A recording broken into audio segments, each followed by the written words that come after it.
है और एक वो बहनी जो है उसके लिए है ईद का, और ये चाची के लिए, ठीक है। और ये तो सामान। एक बार फिर मुहिम में सैफ भाई मौजूद हैं, हमारे कुछ नए साथी भी आज के इसमें हैं।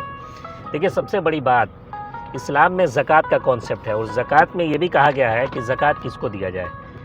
तो कहा गया कि अगर आपके किसी भाई की गर्दन फंसी हुई है, गर्दन फंसने का मतलब ये होता है गर्दन छुड़ाने के लिए ज़कात उसे भी दिया जाए जिसका गर्दन छुड़ाने के लिए। गर्दन छुड़ाने का मतलब कि वो किसी कर्ज तले दबा हो, या जेलों के अंदर बहुत सारे ऐसे हमारे कैदी भाई हैं कि जो चंद पैसों के वजह से वो जेल से नहीं छूट पाते हैं। अभी कुछ मामला हुआ था जिसमें बहुत सारे मुसलमानों को उठाकर जेल में बंद कर दिया गया, उन पर गैंगस्टर लगा दिया गया, और उसके बाद से वो हाई कोर्ट तक गए, कुछ लोगों को जमानत मिल गई और कुछ लोग अभी भी हैं। उन्हीं में से एक परिवार के पास हम चल रहे हैं, उनके वहाँ ईद का तोहफ़ा लेकर पहुँचेंगे और रमज़ान और ईद का तोहफ़ा उन्हें देंगे। उनके परिवार उनके दुख में शामिल होंगे। परिवार में कोई कमाने वाला नहीं, एक नौकर मदद कर सकते हैं तो कम से कम कानूनी प्रक्रिया में उनकी मदद कर सकते हैं। जो कानूनी प्रक्रिया के तहत उनको बाहर लाने में जो कुछ आर्थिक सहयोग हो सकता है वो कर सकते हैं। उन्हें अगर वो कर्ज तले दबे हुए हैं तो अगर आपके पास अल्लाह ने ताकत दी है, अगर आपके पास अल्लाह ने पैसा दिया है, तो सबसे पहले ज़कात निकाल कर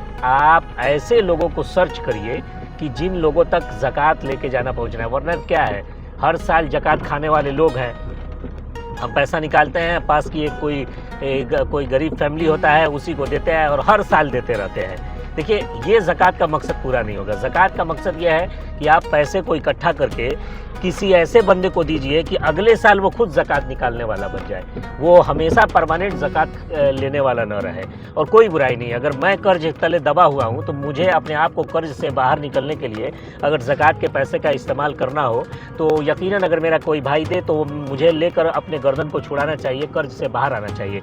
ज़कात लेने में और ज़कात देने में भी किसी भी तरीके की कोई शर्मिंदगी नहीं होनी चाहिए, और कोशिश करिए कि उसको सही तरीके से अगर यूटिलाइज़ करके किया जाए तो इंशाल्लाह ज़रूर मदद मिलेगी।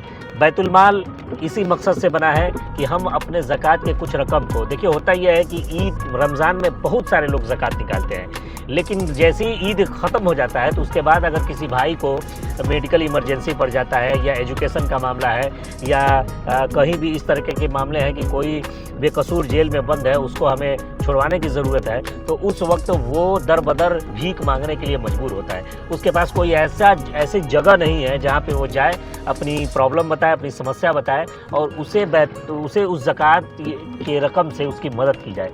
इस कॉन्सेप्ट के तहत बैतुल माल बना और इंशाल्लाह हम लोग उस पर काम कर रहे हैं। अगर आप लोग ताउन करते हैं, मदद करते हैं, तो आने वाले दिनों में बहुत सारे ऐसे लोग होंगे कि जिनको हम गरीबी रेखा से निकाल कर, ज़कात लेने वाले से निकाल कर ज़कात देने वाला इंशाल्लाह बनाएंगे।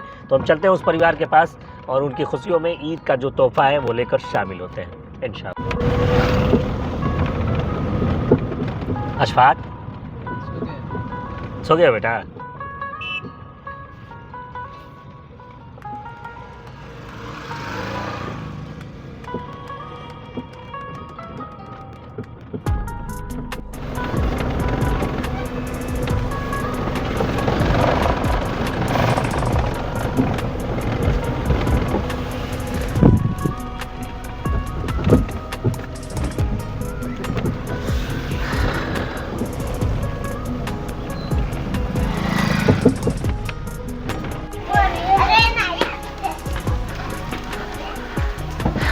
चाची,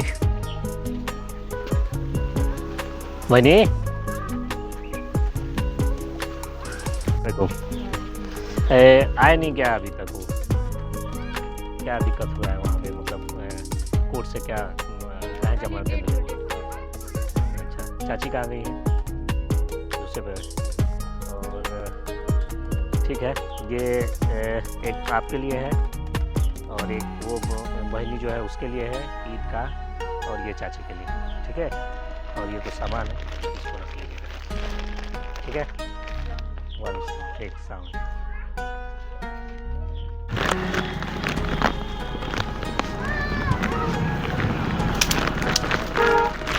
अब आओ, ईद का तोहफा है।